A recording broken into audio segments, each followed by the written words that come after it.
In this guide, I will be showing you guys how to manage and delete your activity in Gemini. Let's get started. First, launch your Gemini. Make sure you have already logged into your account. Now look at the chat list in the left sidebar. Now navigate to any of the conversation that you want to delete. Click on three dots and select the option delete to confirm it. By following the same steps, you are able to delete multiple conversations. In case you want to delete entire activity, what you want to do is click on the settings option. Then click on the option activity. Once you're in this page, from here you can customize your activity.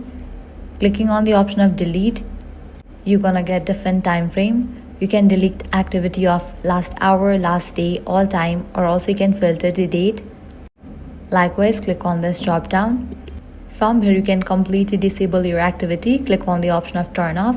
Likewise, in case you want to delete your previous activities, click on the option turn off and delete activity. So this is how you can easily manage and delete your activity in Gemini. If this guide helped you out, do not forget to like, share and subscribe.